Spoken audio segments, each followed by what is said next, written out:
49. Proper resort is of three kinds: proper resort as support, proper resort as guarding, and proper resort as anchoring. Herein, what is proper resort as support? A good friend who exhibits the instances of talk 12 in whose presence one hears what has not been heard, corrects what has been heard, gets rid of doubt, rectifies one's view, and gains confidence, or by training under whom one grows in faith, virtue, learning, generosity and understanding. This is called proper resort as support.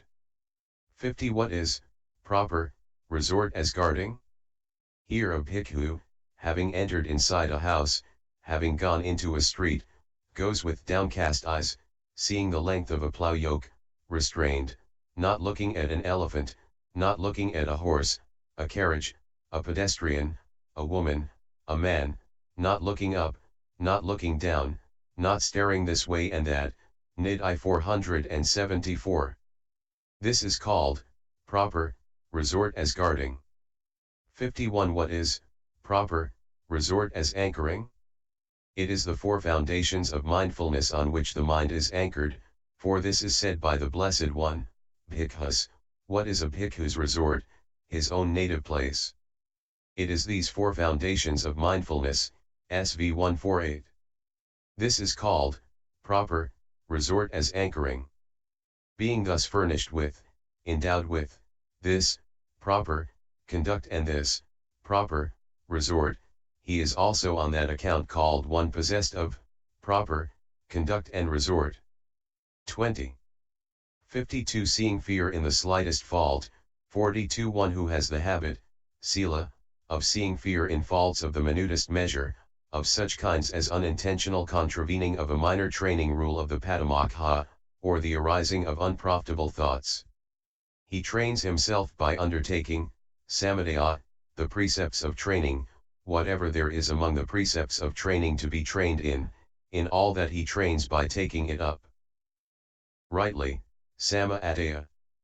And here, as far as the words, one restrained by the Patimokkha restraint, virtue of Patimokkha restraint is shown by discourse in terms of persons. 13. But all that beginning with the words, possessed of proper conduct and resort should be understood as said in order to show the way of practice that perfects that virtue in him who so practices it.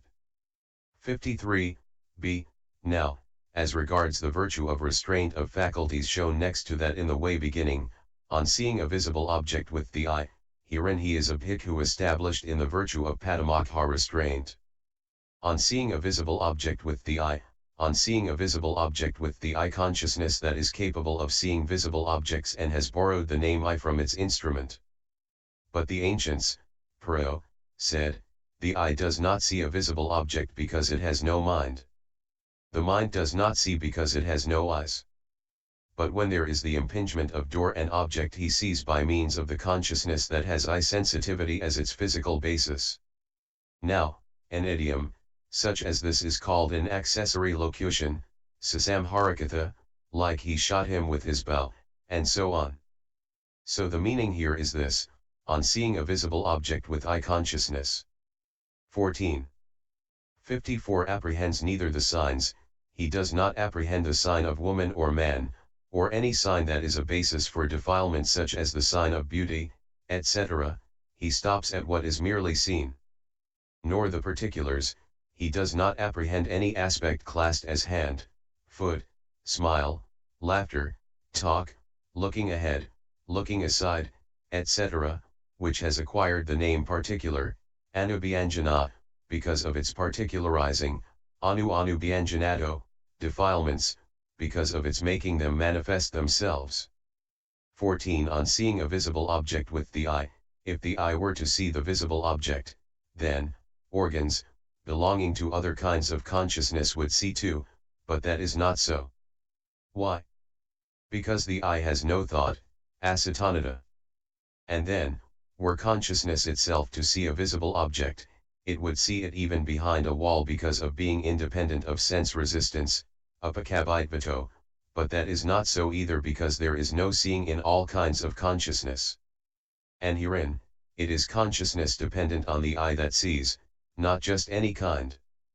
And that does not arise with respect to what is enclosed by walls, etc., where light is excluded. But where there is no exclusion of light, as in the case of a crystal or a massive cloud, there it does arise even with respect to what is enclosed by them. So it is as a basis of consciousness that the eye sees. When there is the impingement of door and object, what is intended is, when a visible datum as object has come into the eye's focus. One sees, one looks, o locati, for when the consciousness that has eye sensitivity as its material support is disclosing, abe senti, by means of the special quality of its support a visible datum as object that is assisted by light, alika, then it is said that a person possessed of that sees the visible datum.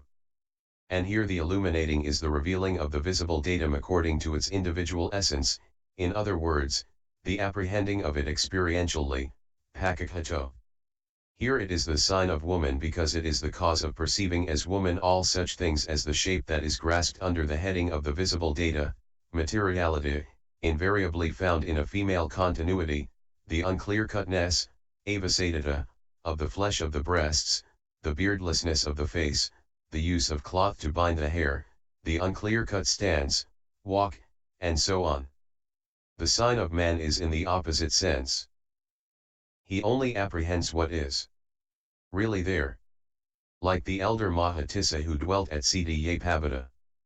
55 It seems that as the elder was on his way from Siddhiyapabada to Anuradhapura for alms, a certain daughter-in-law of a clan, who had quarreled with her husband and had set out early from Anuradhapura all dressed up and tricked out like a celestial nymph to go to her relative's home, saw him on the road, and being low-minded, 21 She laughed a loud laugh. Wondering what is that, the elder looked up and finding in the bones of her teeth the perception of foulness, ugliness, he reached Arahantship. 15 Hence it was said. He saw the bones that were her teeth. And kept in mind his first perception. And standing on that very spot, the elder became an arahant.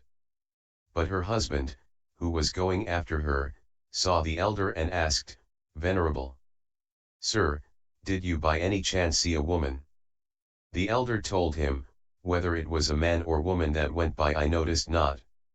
The sign of beauty here is the aspect of woman that is the cause for the arising of lust. By the word etc. the sign of resentment, peka, etc., are included, which should be understood as the undesired aspect that is the cause for the arising of hate.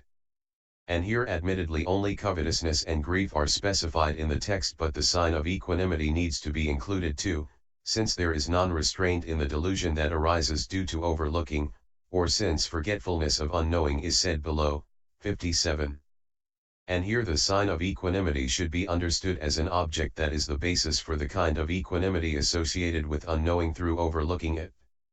So the sign of beauty, etc. given in brief thus is actually the cause of greed, hate, and delusion.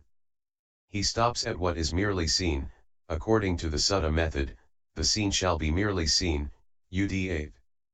As soon as the color basis has been apprehended by the consciousnesses of the cognitive series with eye consciousness he stops, he does not fancy any aspect of beauty, etc., beyond that.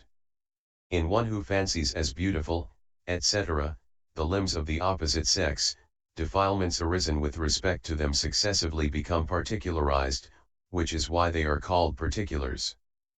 But these are simply modes of interpreting, Sunivi Sakura, the kinds of materiality derived from the 4 primaries that are interpreted, Suniviha, in such and such wise, for apart from that there is in the ultimate sense no such thing as a hand and so on, Visuddhimagga 40-41. See also ch3, note 31. 15 As the elder was going along, occupied, only in keeping his meditation subject in mind, since noise is a thorn to those in the early stage, he looked up with the noise of the laughter, wondering, what is that? Perception of foulness is perception of bones, for the elder was then making bones his meditation subject. The elder, it seems as soon as he saw her teeth bones while she was laughing, got the counterpart sign with access jhana because he had developed the preliminary work well. While he stood there he reached the first jhana. Then he made that the basis for insight, which he augmented until he attained the paths one after the other and reached destruction of cankers, Visuddhimagga 41-42. But only that on this high road there goes a group of bones. 56.